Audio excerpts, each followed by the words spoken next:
我是班布尔善，开门啊！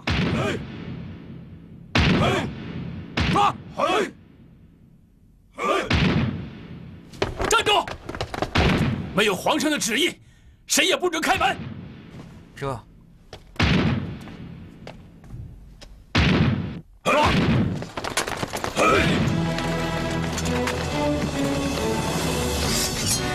杀！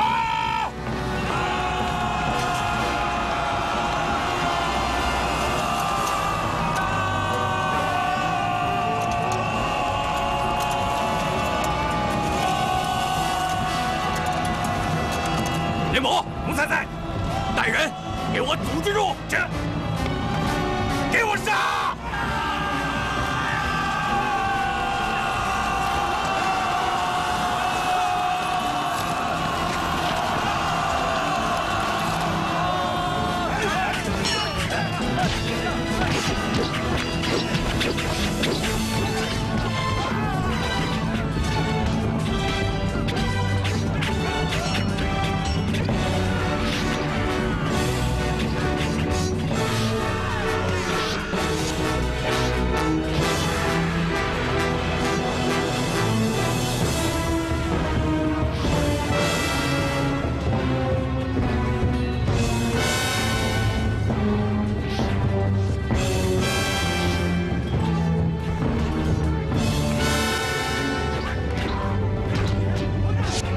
皇上，九门提督561前来护驾了。他们在外宫门正和内蒙他们恶战呢。好啊。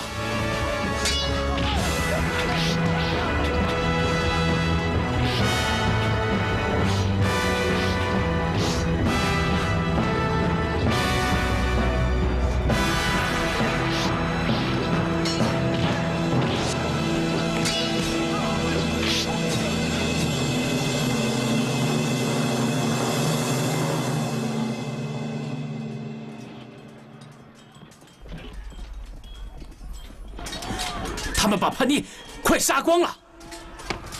站住！561和班布尔善，究竟谁在篡逆，谁在护驾？你拿得准吗？这。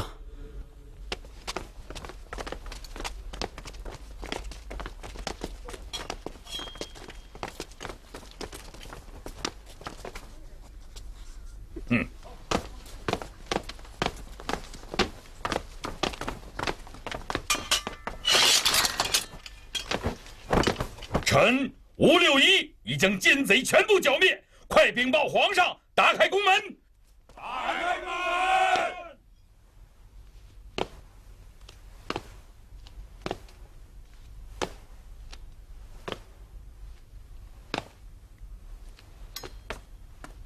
臣561叩请皇上圣安。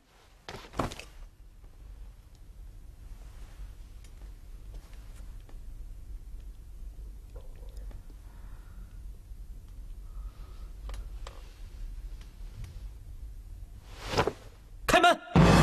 这，把两边门锁打开。这。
上朝！上朝！上朝！上朝！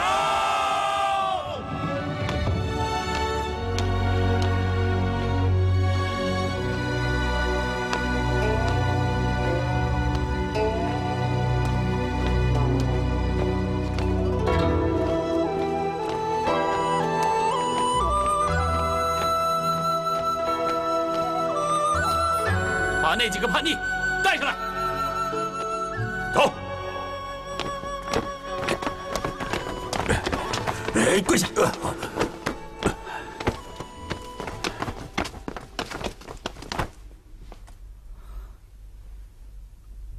鄂必龙在吗？臣在。鄂必龙，你不是想在朕和鳌拜之间保持中立吗？这次，朕仍然让你保持中立。朕令你依律审理鳌拜案，务要公正持中。遵旨。廷敬啊，今天发生了这么大的事儿，怎么没见你言语一声啊？启禀皇上，皇上英明果断，除掉祸根，正是满朝文武期盼已久的事，也是咱大清的鸿福。臣还有什么话好说呢？康熙，快杀了我！老夫宁死不愿受辱。哼！康熙8年3月初7深夜，你与班布尔善等6人密谋篡逆。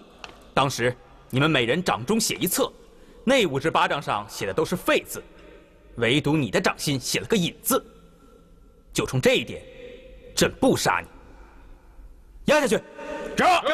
康熙，你杀了我！快杀了我！快走！快杀了我！此次剿除乱臣贼子，魏东亭，臣在。吴六一，臣在。酱驴子，臣在。李朝阳，臣在。张老三，臣在。马武，臣在。你等护驾有功，舍生忘死。穆子熙更是恶战不屈，直到身亡。着吏部从重一奖。谢皇上。郝老四出列。奴才在。斩了！禀皇上，郝老四是臣的少年兄弟，此次灭贼，他也是赴汤蹈火，臣愿以身家性命为他担保。东亭啊，朕知道他是你的兄弟，但他早已投靠了班布尔善。来呀！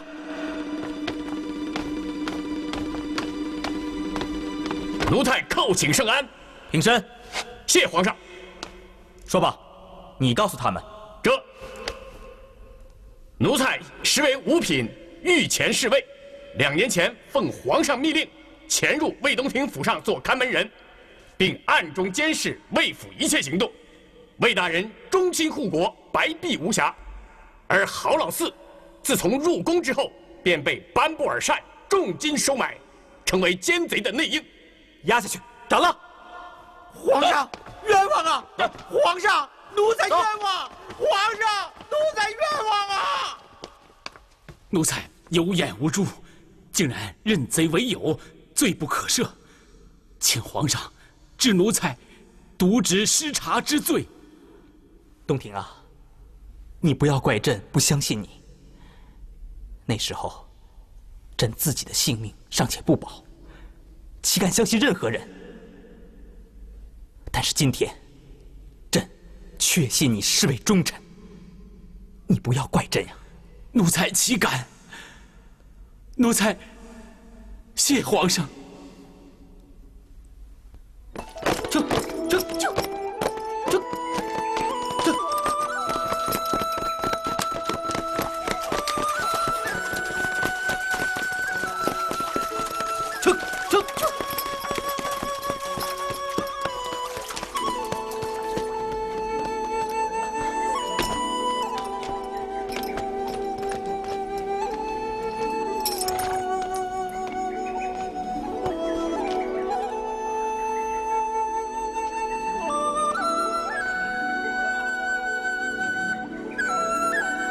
施主万福，贫僧行痴。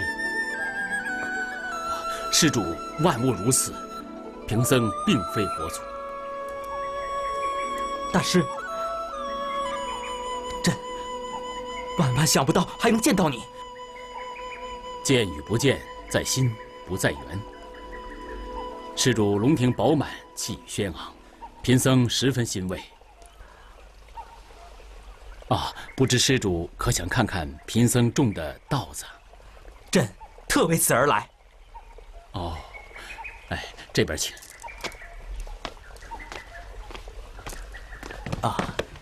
是大师自己在种地吗？所谓种地，其实是贫僧自己种自己。贫僧便是一棵草，一棵苗啊。大师，北方也能种水稻吗？贫僧试种了5年，都失败了。今年是第6年，贫僧改良了种子，看来可望成功。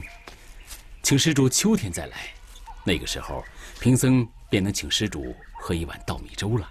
大师，这么多年了，您含辛茹苦，造福未来，朕既感愤又惭愧呀。施主诧异，贫僧散伴群山，日守星月，心如止水，何苦之有？贫僧只盼着世上人天天都过太平日子，家家餐桌上都有喝不完的粥。贫僧能做一点是一点，待到圆寂时，从容入土，化入大千世界。大师对朕可有什么要交代的吗？施主贵为天子，所谓天子，在贫僧看来，乃天道之子。当是祸福如草芥，掠水火如平地，亲近万物，奉行天意呀。是，而天意不在高处，而在低处，天意就藏在民心之中啊。谢大师教诲，朕铭刻在心。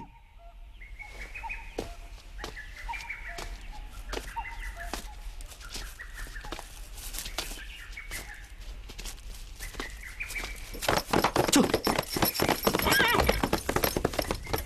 哎，苏马。为何直到现在，你才领朕来这儿呢？皇上，星痴身患重疾，命不久远了。啊！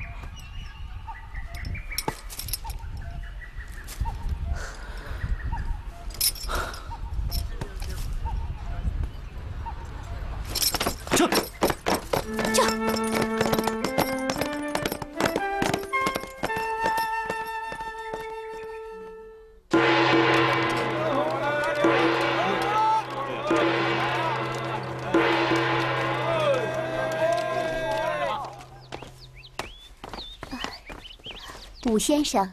啊，苏马，你这是？武先生，请随我来。啊。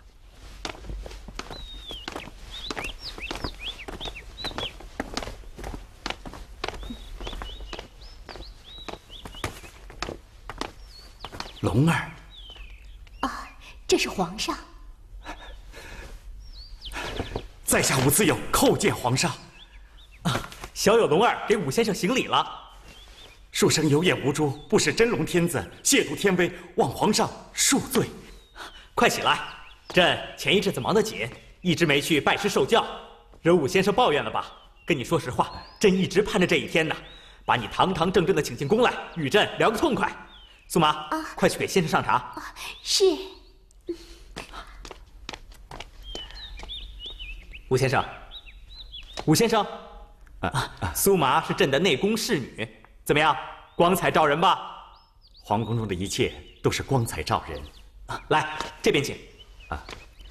吴先生，明珠早已看出朕是皇上，而你却始终不知朕之真容。你呀，能将天下大事看得清清楚楚，为何就看不清身旁的学生呢？书生木讷。你不是木讷，而是不善此道，不善于察言观色。朕最喜爱你这一点。皇上少年英主，果敢聪慧，一举歼灭鳌拜乱党，弹指间鼎定天下，独掌朝政，在下钦佩万分。剿灭鳌拜也有你份功劳啊！朕从跟你谈古论今之中学到了不少的东西。朕想啊，还好你不知道朕的身份。来坐。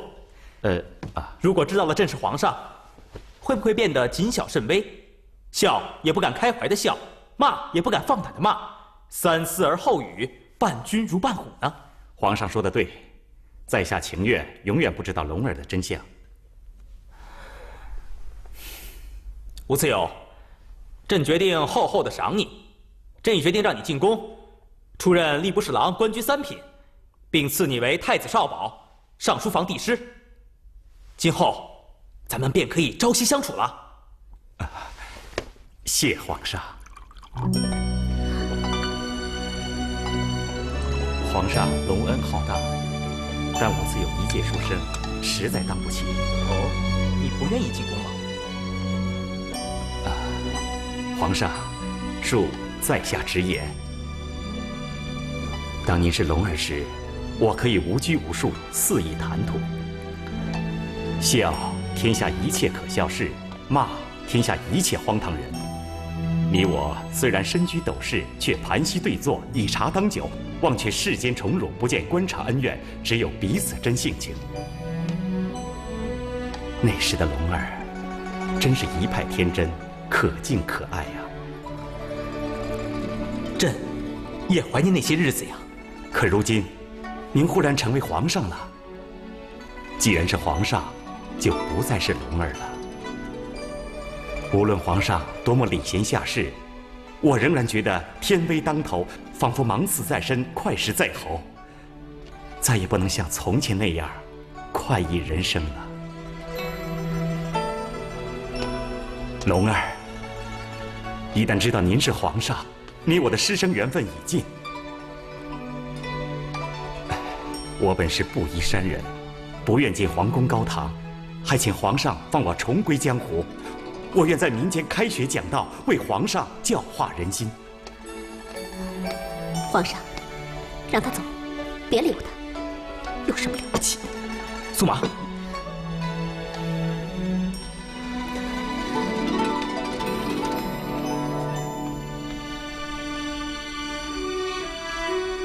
吴思友。在。你的话没错，是朕看错你了。皇上，在下不敢冒犯。你已经当面抗旨了，还有什么不敢冒犯的？再说，朕虽然比你岁数小，却也不是玻璃人，碰碰就碎了。朕虽然生气，唉，但还是佩服你这副书生性情。将来你倒霉了，还是可以来找朕的。谢皇上体察之恩，在下即使远在天边，心里仍然想着龙儿。这话听起来就顺耳朵了。吴思友，你有什么要求，只管说出来，朕都会答应你的。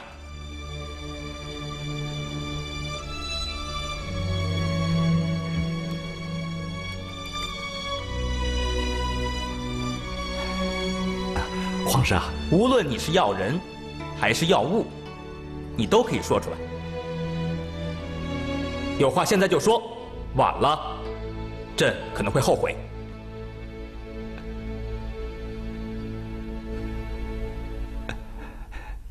谢皇上隆恩，在下一无所求。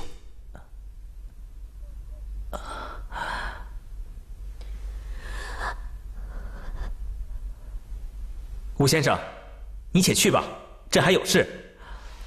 别忘了给龙儿写书信啊。皇上，多多保重。先生保重。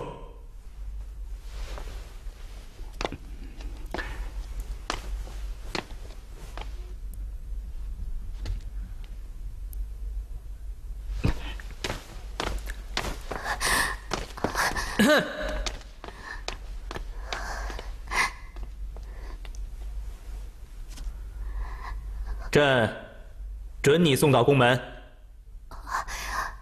是。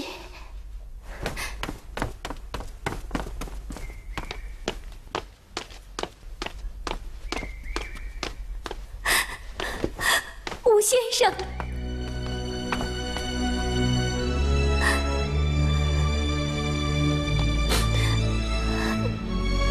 驸马，我。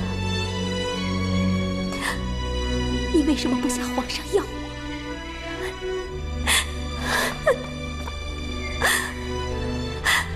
你说呀，为什么不要我？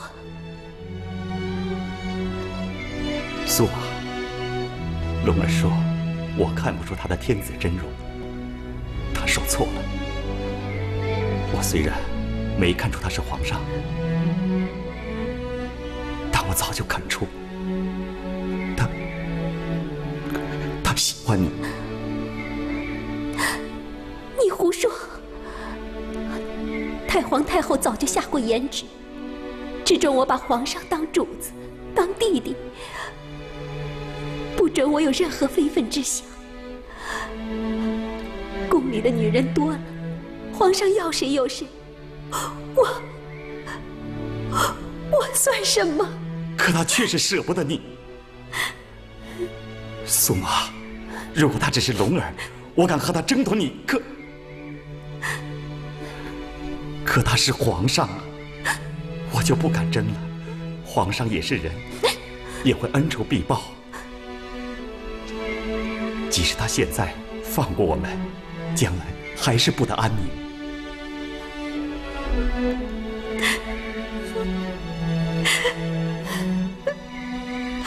欧先生，苏妈，天地无数有情事，世间满眼无奈人。我无自有如有来生，你我再寻相会吧。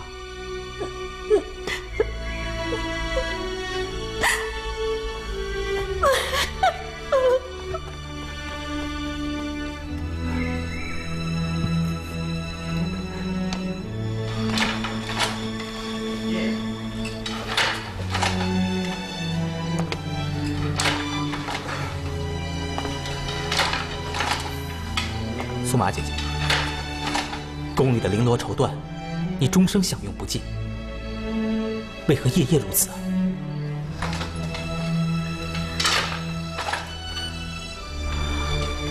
朕有时候真想成为你手中的丝线，也被你织成千丝万缕。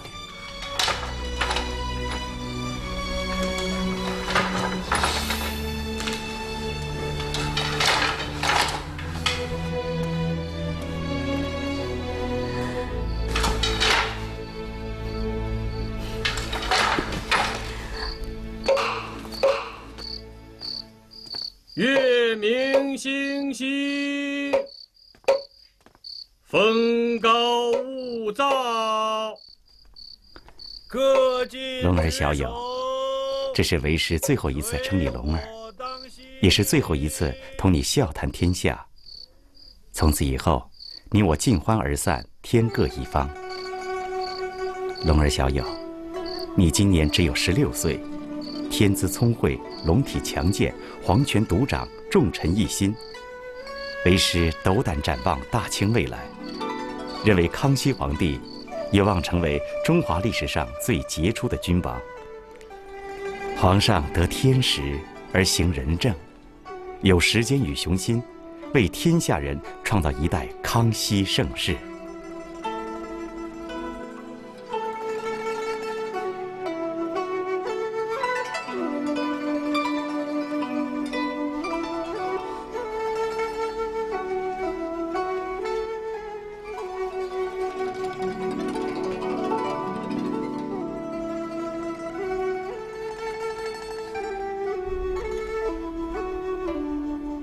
如今大清有3大隐患：1. 三藩割据；2. 河工不治；3. 漕运阻塞。这3大隐患，尤以三藩割据为首患。皇上若能在20年内根除这3大隐患，则天下大定，四海称雄。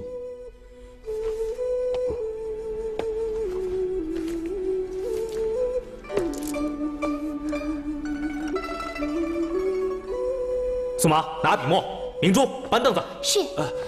这，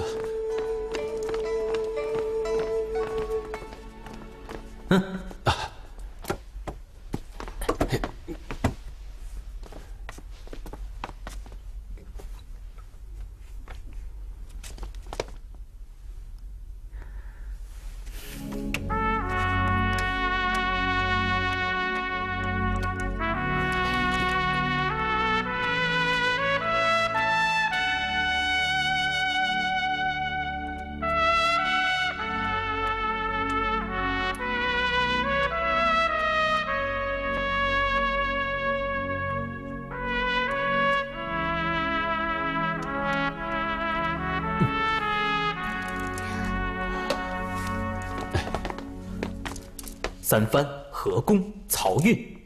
苏麻，朕这6个字不准抹，朕要天天看着他，夜夜想着他。20年后，看朕能不能做成这3件大事。是。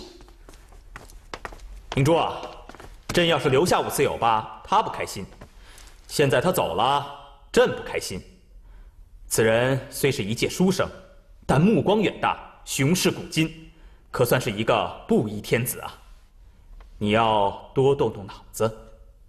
皇上，奴才明白，奴才这就去办。要办，要抓紧办。这。皇上，你要杀武次友？谁要杀武次友？明珠，回来！皇上，你为何要杀武次友？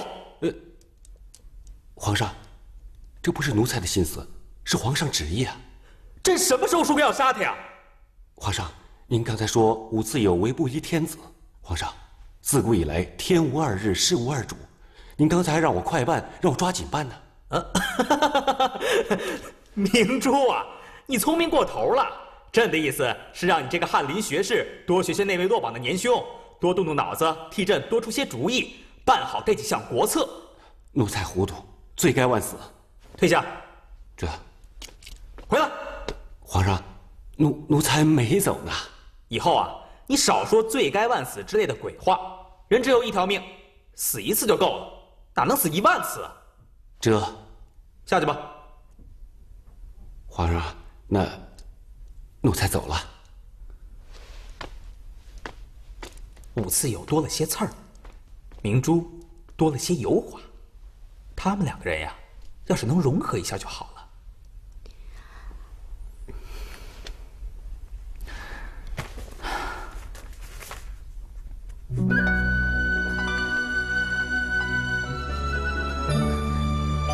你只管看吧，这信上没有一个字提到你。是啊，他心里只有皇上，朕心里却有你。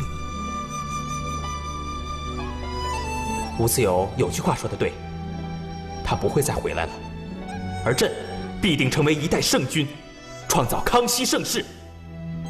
苏妈，你还等他干什么呢？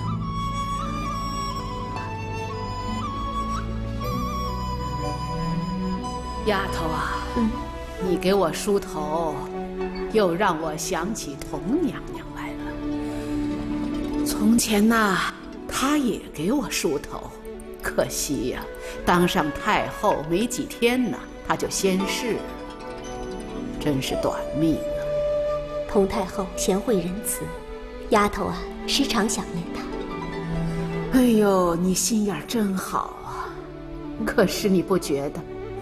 你梳头啊，比他式样，有耐心。老祖宗夸奖了。哎呦，又多了那么多的白发，老了。你说，有人说呀，咱们女人头发长，见识短。你说怎么能这么说呢？要我说呀，咱们女人呐，不仅头发长，那见识也长。哎呀，这么多年呐，你也历练出来了。你说在宫中，你也看得出，不管是那犄角旮旯，还是在门后头，那都藏着多少心眼儿啊！就连那苍蝇蚊子，都会咬口舌。丫头不管人家说什么，只要有老祖宗在，丫头什么都不怕。你这么信我？哎呦，在这个宫中啊，做人不容易呀，做女人就更不容易了。你就说，熬到了太后、太皇太后又怎么样？一样有苦恼。你说呢？就说那些榆木脑袋吧。说多了，他又听不懂；不说吧，我这心里头又搁不下。千难万苦，我就得呀硬撑着。要是老祖宗都硬着头皮撑着，那我们做丫头的还不把头缩到肚子里去了？丫头啊，你果然是历练出来了。你看人看得透彻，看来呀，我还真得赏你点什么。你们都下去吧。是。苏麻呀，在。你一直都叫我婆婆，可是现在呢，我改主意了，从今往后你叫我太婆婆。太婆婆。来，丫头。哎呀，这些年呐，你侍候皇上，有情有义，无微不至。我呀，左看右看，相信我没看错，你呀是皇上身边最可靠的人。我呢，已经下了懿旨，把你呀许配给皇上，册封为德妃。从今呐，你就是我的孙媳妇了，也就是宫中的主子了。怎么，丫头，你不谢恩吗？谢老祖宗。皇上，皇上，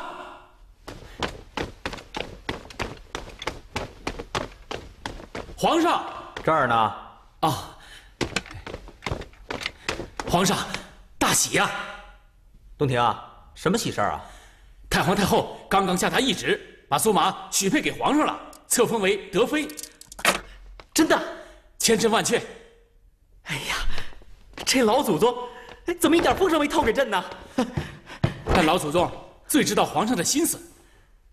哎，我说这半天怎么没人给朕上茶呢？原来苏麻躲起来了。可不是嘛，这么大福气啊，做奴婢的一时半会儿的哪能消受得了啊？还不找个地方猫着，不好意思见皇上。是吗？朕倒想早点见到他。哎，主子，奴才知道他猫在哪儿，去看看。哎。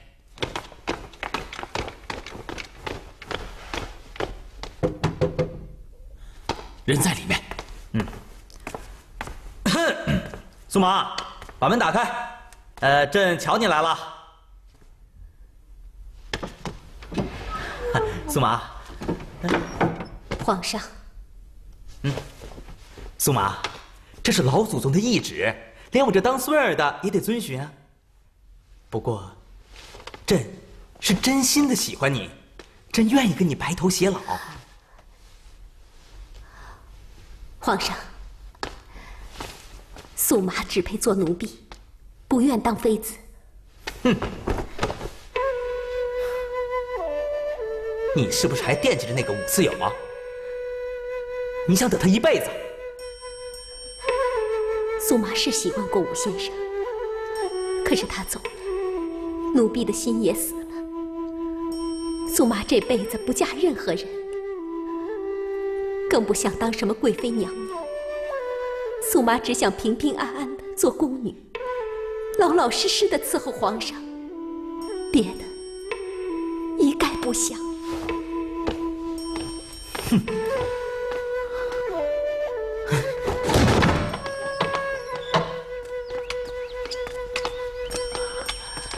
老祖宗，苏麻拉姑册封德妃的事儿是不是缓几日？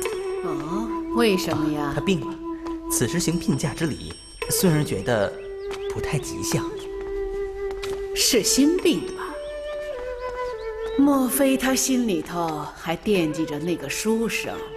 那倒也不是，他做奴婢做惯了，一下子成了娘娘，做了主子，只怕他受不了这个福气。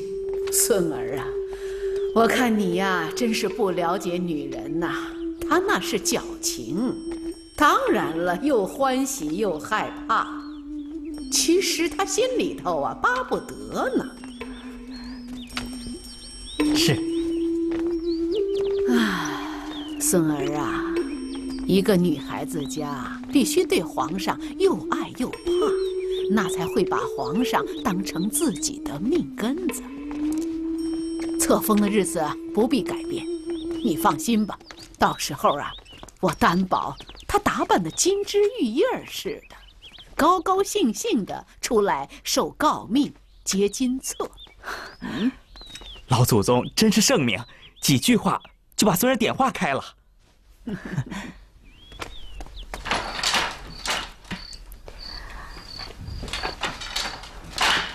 娘娘，娘娘，娘娘，东庭，你来干什么？奴才来给娘娘请安呢。你要是再叫我娘娘，我就一头碰死在你面前。哎，驸马，你别动怒啊！我不敢了。是不是皇上派你来劝我？是。东庭，在这皇宫里，我有一个弟弟，那是皇上；我还有一个哥哥，那就是你。你们两人是我在宫里最亲的亲人。我只是个奴才，怎么敢跟皇上相提并论呢？东庭，我进宫的时候，老祖宗就给了我严密，说皇上是我主子，又是弟弟。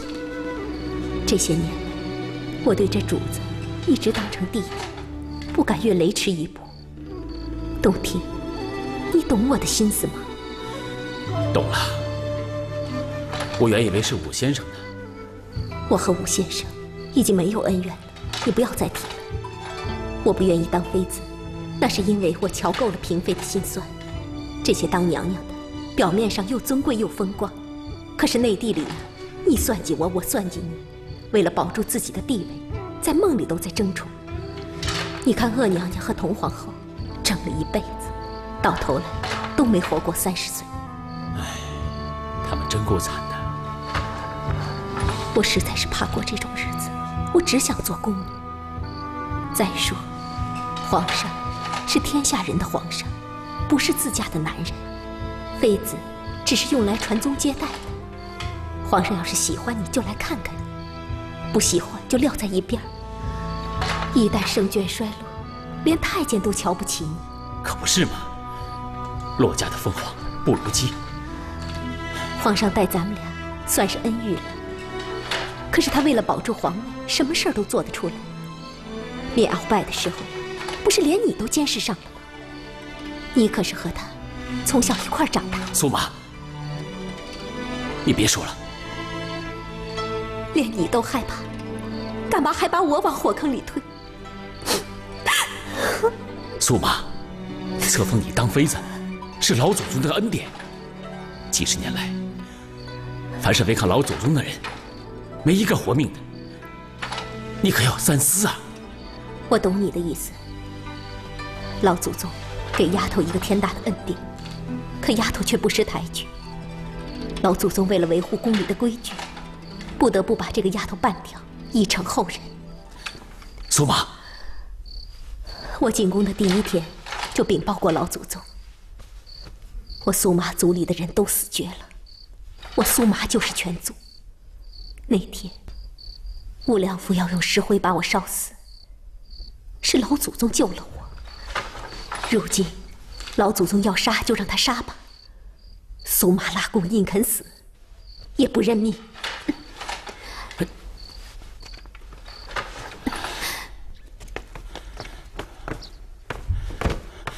皇上，奴才已经敲过2次门了，苏妈就是不开门。再去。皇上，去。就是绑，也要把他绑来。这。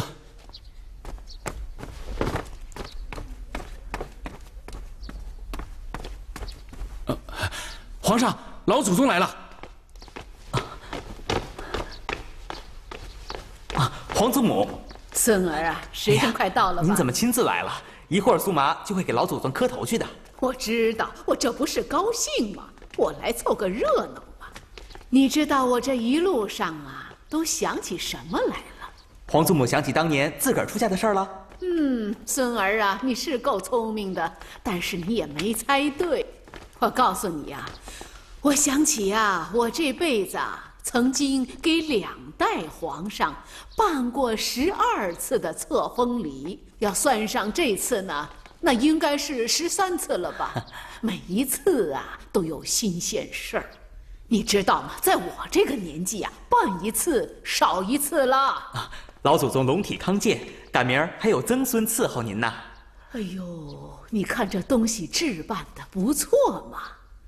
还有这么多的新鲜的东西，哎呦，比我出嫁那时候啊，真是强多了。啊，丫头呢？苏麻还在梳妆打扮呢。东庭啊，在，传话叫苏麻大姑快一点，就说老祖宗御驾亲临了。这，我看呐，你也别瞒我了，我什么没见过呀？你呀，给丫头点面子，亲自去请她。这。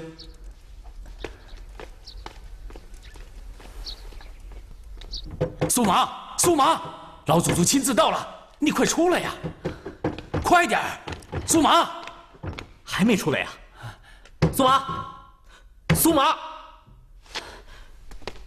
朕令你即刻出来！怎么着？你想抗旨吗？啊？苏麻，